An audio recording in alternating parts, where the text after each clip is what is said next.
Bienvenidos a nuestra lección de hoy sobre las obligaciones provenientes de los contratos. El contrato es la más frecuente e importante fuente de obligaciones. Según Castán, el contrato existe desde que una o varias personas consienten en obligarse respecto de otra u otras o dar alguna cosa o prestar algún servicio. Contrato viene del latín cum y trajo, que significa venir en uno, ligarse. Según su etimología, el contrato es una relación por acuerdo o convención. Según Díez Picasso, en Roma se distinguió entre convención y contrato. La convención o pacto, pactum conventum, era un mero acuerdo de voluntades que no generaba vínculo obligatorio. Por su parte, el contrato era la convención que, por ir acompañada de una forma requerida por el ordenamiento jurídico, generaba un vínculo obligatorio. Actualmente vemos que el contrato se origina de la convención. Ambos son actos de declaración de voluntad. La diferencia radica en que el contrato conlleva las formalidades que requiere el ordenamiento jurídico y la convención constituye un mero acuerdo de voluntades sin mayores formalidades. Díez Picasso indica que la evolución económica y social ha dado lugar a una serie de variaciones importantes en el régimen jurídico de los contratos,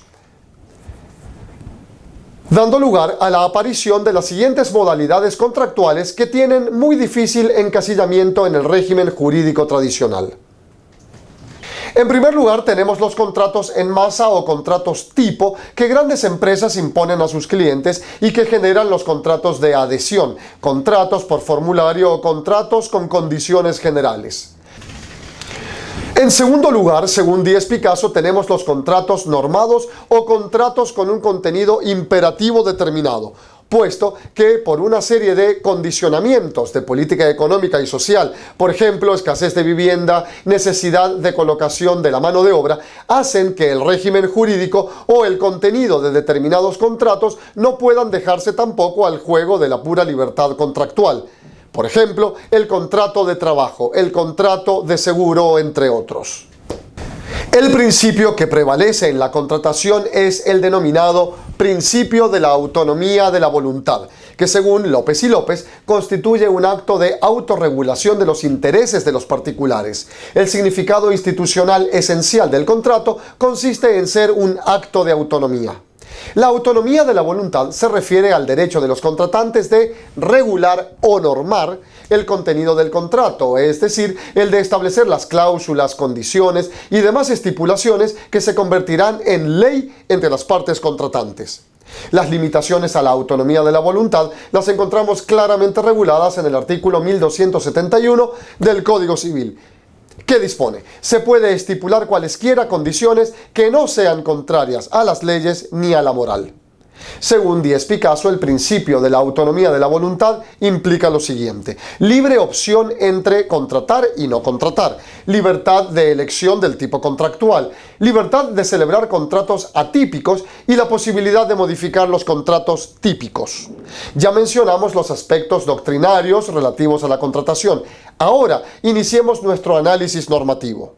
En primer lugar, tenemos el artículo 1517 del Código Civil que dispone: hay contrato cuando dos o más convienen en crear, modificar o extinguir una obligación. Como vemos, por virtud del contrato se producen, modifican o extinguen las obligaciones.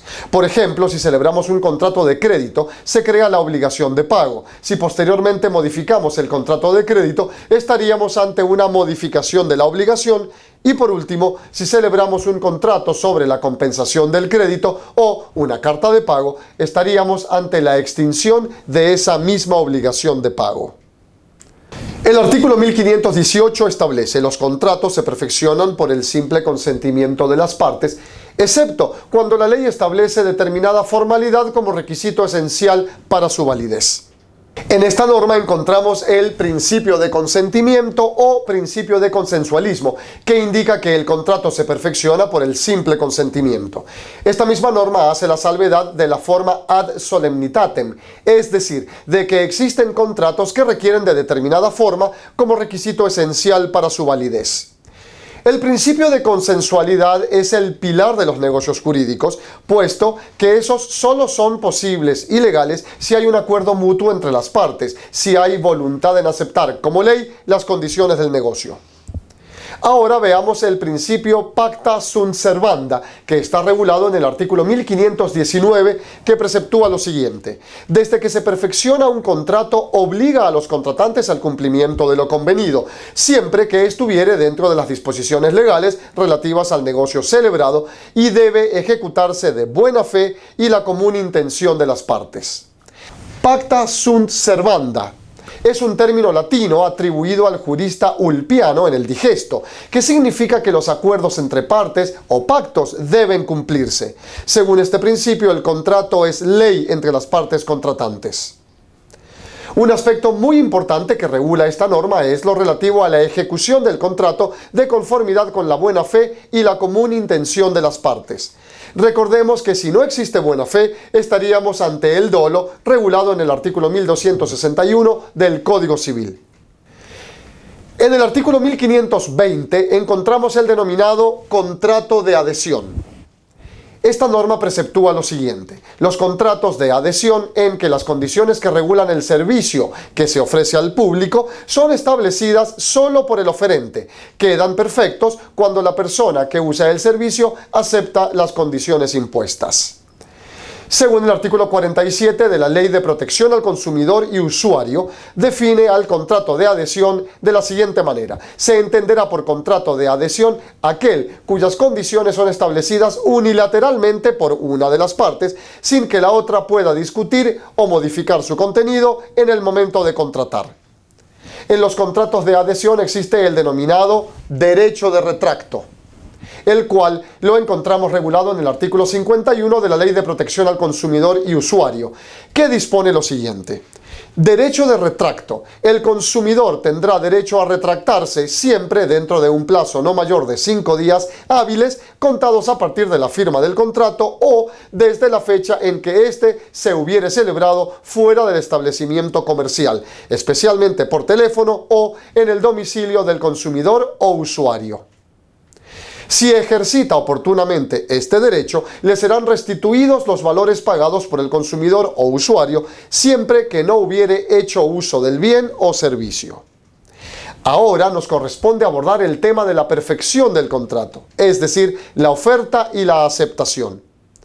El artículo 1521 establece lo siguiente: la persona que propone a otra la celebración de un contrato fijándole un plazo para aceptar queda ligada por su oferta hasta la expiración del plazo. Si no se ha fijado plazo, el autor de la oferta queda desligado si la aceptación no se hace inmediatamente. La oferta es el acto jurídico por virtud del cual una persona dirige a otra una propuesta de realización o celebración de un determinado contrato.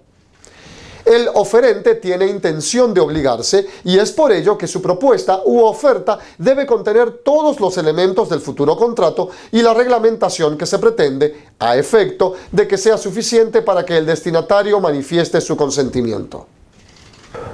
Al respecto, el autor Díez Picasso indica que la característica fundamental de la oferta consiste en que si la aceptación recae, el oferente quedará contractualmente vinculado, al igual que el aceptante, y el contrato perfecto, sin necesidad de ningún otro acto o requisito. Los requisitos necesarios para que pueda hablarse de oferta de contrato son los siguientes. La oferta debe ser completa, de manera que la oferta debe contener todos los elementos del contrato a celebrar, como el objeto contractual, valor, condiciones y demás estipulaciones que sean suficientes para que el destinatario pueda limitarse a aceptar.